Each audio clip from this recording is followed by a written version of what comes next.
2024 లేదా 25లో డిగ్రీ లేదా బీటెక్ చదివారా? సాఫ్ట్‌వేర్ జాబ్ కోసం ఎదురు చూస్తున్నారా? అయితే కోడ్ జ్ఞాన్ 100 డేస్ కోర్సులో చేరండి, జాబ్ సాధించండి.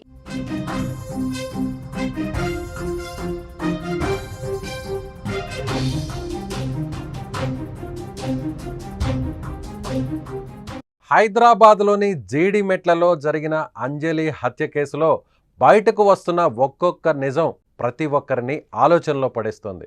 కన్న తల్లి అని చూడకుండా ప్రియుడితో చంపేసి ఆమె కుమార్తె ఇంత క్రూరంగా ఉంటే అటు ఆమె ప్రియుడి తల్లి అంతకంటే క్రూరంగా మాట్లాడుతోంది. కనీసం మానవత్వం మాటెరుగు.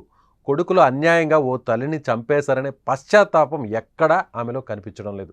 తన కొడుకులు చేసింది తప్పు కాదని, అంజలిని చంపడం కరెక్టే అంటోంది ఆ మహాతల్లి. అంజలి హత్య తర్వాత ఓ మీడియా ఛానల్తో మాట్లాడిన ఆమె మాటలు వింటుంటే అందరినీ షాక్కు గురి చేస్తున్నాయి. ఆమె తల్లి అంజలిని చంపడం కరెక్టే, అమ్మాయి తల్లి అంజలిలో చెప్పడం ఎలాంటి తప్పు లేదు, మేం తప్పు చేయలేదు, తప్పంతా ఆ అమ్మాయిదే, మ్యాటర్ అంతా ఆ అమ్మాయి దగ్గరే ఉంది, అమ్మాయి బయటపడితే అసలు విషయాలు బయటకు వస్తాయి, టెన్షన్ ఏం లేదు, చేసేదేముంది, ఇవాళ కాకపోతే రేపు వెళ్ళి నా కొడుకుల్ని జైలు నుంచి బయటకు తీసుకొస్తా, అంజలి మా ఇంటికి రావడం, మాపై కేసు పెట్టడం తప్పు, ఆమెను చంపడం కరెక్టే, అమ్మాయి తల్లి ఇన్ని రోజులు సైలెంట్గా ఉండి మా ఇంటికి వచ్చినప్పుడే కేసు పెట్టడం ఏంటి, ఆమె చేసింది ముమ్మాటికి తప్పే అంటూ శివ తల్లి చేస్తున్న వ్యాఖ్యలు ప్రతి ఒక్కరిని ఆశ్చర్యానికి గురి చేస్తున్నాయి. నల్గొండ జిల్లా కట్టెగూరంలో నివాసం ఉంటున్న శివ తల్లిని సుమన్ టీవీ ప్రతినిధి అక్కడికి వెళ్ళి సంప్రదించగా ఆమె ఏం మాట్లాడుతుందో, అసలు ఆమె ముఖంలో ఎలాంటి పశ్చాత్తాపం లేదు, కనీసం తన కొడుకులు తప్పు చేశారన్న భావనే అసలు లేదు. చాలా ధీమాగా మాట్లాడుతుంది మా మహాతల్లి. ఏమడిగినా తనకు తెలియదు అనే సమాధానం మాత్రమే చెప్తుంది. అసలు ఆమె ఏం మాట్లాడిందో ఒకసారి ఆ వాయిస్ వినే ప్రయత్నం చేద్దాం. అట్లా కాదు, మీ ఏం చేసేది, మీ శివ ఏం చేసేది? మీ ఆయన ఏం పేరు? మీ ఆయన పేరు శ్రీను. ఎంతమంది నీ కొడుకులు? ఇద్దరు. ఒక అఘాత్యానికి అయితే పాల్పడ్డరు. అయితే మీకు తెలియదు కాదండి, మీకు తెలియదు. కాకపోతే ఎట్లా ఉండేది, వాళ్ళు ఎట్లా ఉండేది? మీ కొడుకులుగా అమ్మా తెలియదా? వాళ్ళు ఒక కాదు అమాయకురాల్ని కలిసి చంపడం అది కరెక్ట్ కాదు కమ్మా. ఇప్పుడు ఎక్కడ ఊరు వాళ్ళు? అక్కడికి స్టేషన్లో లొంగిపోయారు. వాళ్ళ ప్రవర్తన ఎట్లుండేది? మేము ఇంట్లో ఉండేటోళ్ళం కాబట్టి మాకు తెలియదు, బయట ఉండేట ఆయన కాబట్టి ఆయనకు తెలుసు. చూస్తున్నారుగా ఈ వీడియో చూస్తుంటే ఆ చంపిన డీజే శివ అనే తల్లి ఆమె ముఖంలో ఎక్కడైనా కనీసం ఆందోళన కానీ, పశ్చాత్తాపం కానీ, తప్పు జరిగిందనేటువంటి భావన కానీ ఎక్కడైనా కనిపిస్తుందా? ఏమన్నా అడుగుతుంటే సుమన్ టీవీ ప్రతినిధి అక్కడికి వెళ్ళి అడుగుతుంటే సగం డోరు వేసి వేయకుండానే తెలవదు, ఏం లేదు, అక్కడికి వెళ్ళిండ్రు. ఎక్కడికి వెళ్ళిండ్రమ్మా?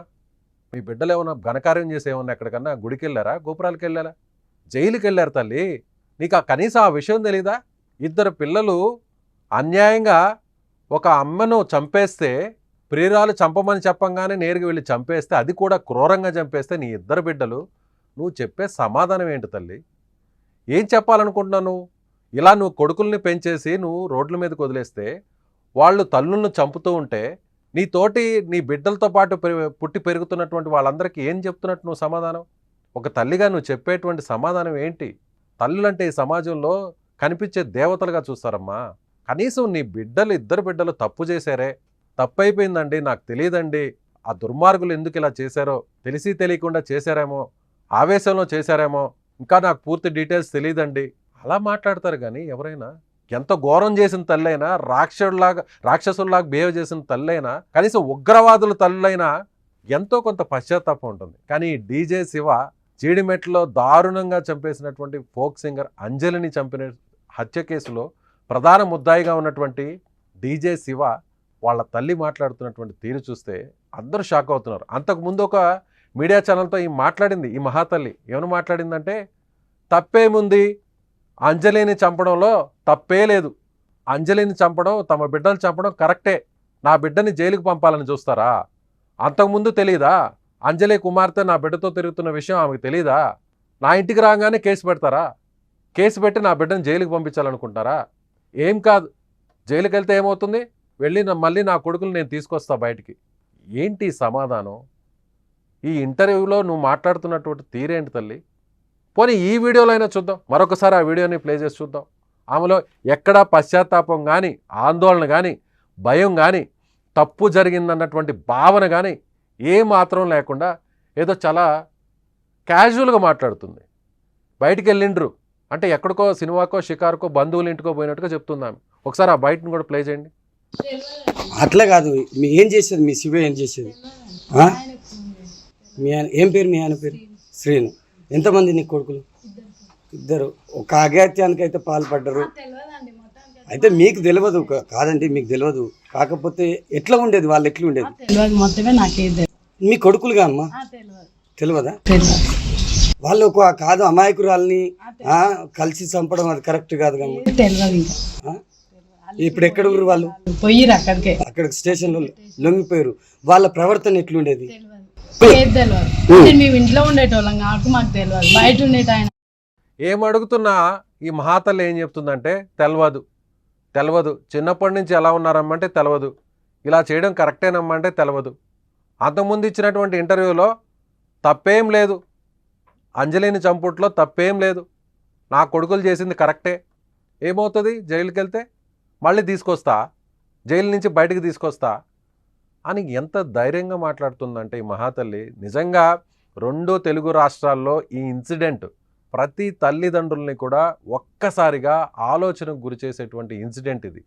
కన్న కూతురే తల్లిని దారుణంగా చంపడం, అది కూడా 10వ తరగతి చదువుతున్నటువంటి ఈ మహాతల్లి అంటే అంజలి కుమార్తె, మైనర్గా ఉన్నటువంటి అంజలి కుమార్తె తన ప్రియుడు మోజులో పడి ప్రియుడిని ఎక్కడికి జైలుకి తన తల్లి పంపిస్తుందో అన్నటువంటి టెన్షన్తో ఆ ప్రియుడితో కలిసి, ఆ ప్రియుడు అతని సోదరుడితో కలిసి, ఈ ఇద్దరు కూడా మైనర్లే, చంపినటువంటి ముగ్గురు కూడా మైనర్లే.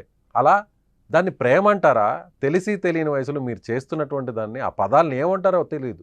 ప్రేమ పేరుతో సొంత కన్న తల్లిని దారుణంగా ముసుగు వేసి సుత్తితో తల మీద మోది, ఆ తర్వాత కత్తితో పేక కోసి గొంతు కోసి, ఇంతకంటే దారుణం ఎక్కడైనా వింటామా? తల్లిని ముఖ్యంగా తల్లిని కనిపించే దేవతలా చూస్తాం.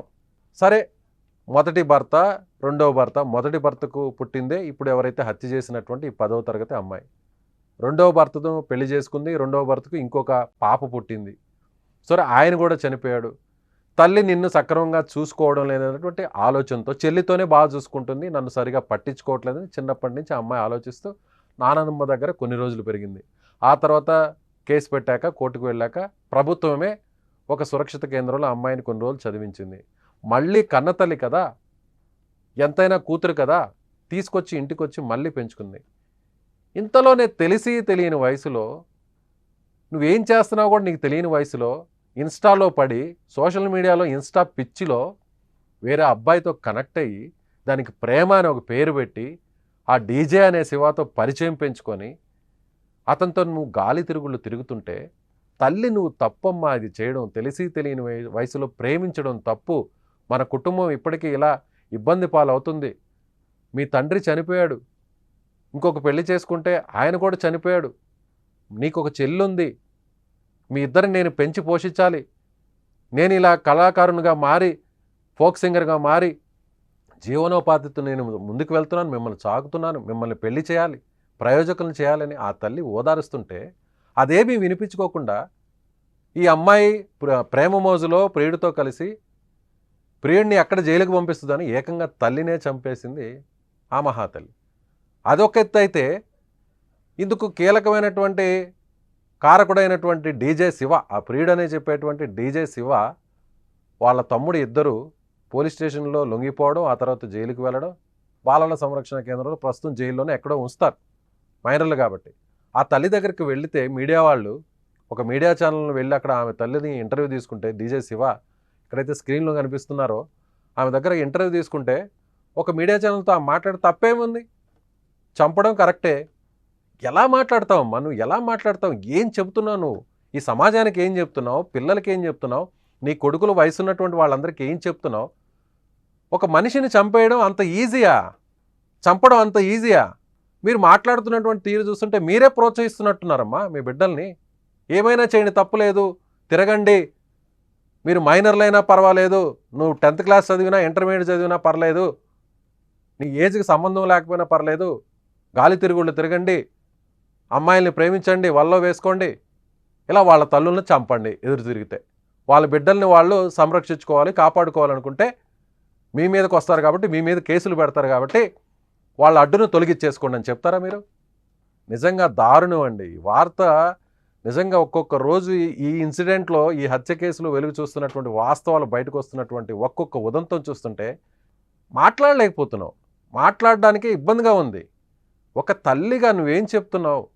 నిజంగా చాలా దారుణం. హైదరాబాద్లో జరిగినటువంటి జేడిమెట్లలో జరిగినటువంటి కళాకారిణి అంజలి హత్య కేసులో వెలుగు చూస్తున్నటువంటి ఒక్కొక్క వాస్తవం అందరినీ షాక్కు గురిచేస్తుంది.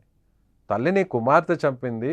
కుమార్తె తెలిసి తెలియని వయసులో మైనర్ బాలికగా ఉన్న అమ్మాయి ప్రియుడితో కలిసి, ప్రియుడు సోదరుడితో కలిసి ఒంటరిగా ఉన్న తల్లి మీద అటాక్ చేసి చంపడం అనేది సంచలనం అయితే, ఆ చంపినటువంటి ఆ వ్యక్తుల తల్లి మాట్లాడడం మరొక సంచలనంగా మారింది. తప్పే ఉంది? చంపడం కరెక్టే. నా బిడ్డ మీద కేసు పెట్టింది కాబట్టి చంపడం కరెక్టే. ఆమెకు తెలీదా నా బిడ్డతో వాళ్ళ కూతురు తిరుగుతున్న విషయం? తెలీదా నా కొడుకుతో వాళ్ళ కూతురు అంతకుముందు తిరుగుతున్న విషయం? తెలీదా? ఇప్పుడే కేసు పెడుతుందా? కేసు పెట్టి నా పిల్లోడిని జైలుకి పంపాలనుకుంటుందా? అంజలి కూతురికి, అంజలికి అన్ని విషయాలు తెలుసు. జైలుకి వెళ్తే పర్లేదు, 2 రోజులు ఉంటారు, బయటకు వస్తారు. ఎంత క్యాజువల్. జైలుకి వెళ్ళడం అంటే ఏంది అంత క్యాజువల్? ఆ అబ్బాయికి ఏ శిక్ష పడుతుందో కూడా మీకు తెలియదు. జీవితాంతం జైల్లో ఉంటాడో లేదో కూడా తెలియదు. సో నిజంగా బాధాకరం. అంజలి హత్య కేసులో జరుగుతున్నటువంటి వెలుగు చూస్తున్నటువంటి ఒక్కొక్క వాస్తవం సభ్య సమాజాన్ని, తల్లిదండ్రులందరూ కూడా ఆలోచించాల్సినటువంటి పరిస్థితి, సభ్య సమాజం తలదించుకోవాల్సినటువంటి పరిస్థితిగా మనం చెప్పవచ్చు. మీరేమనుకుంటున్నారు? డీజే శివ ఎవరైతే హత్యకు పాల్పడ్డాడో, ఈ కేసులో కీలక ముద్దాయిగా ఉన్నాడో, ఆ వ్యక్తికి సంబంధించిన, ఆ ప్రియుడిగా భావిస్తున్నటువంటి డీజే శివ తల్లి చేస్తున్నటువంటి కామెంట్స్, ఆమె వ్యవహార శైలిపై మీరేమనుకుంటున్నారో మీ అభిప్రాయాన్ని కామెంట్ రూపంలో తెలియచేయండి.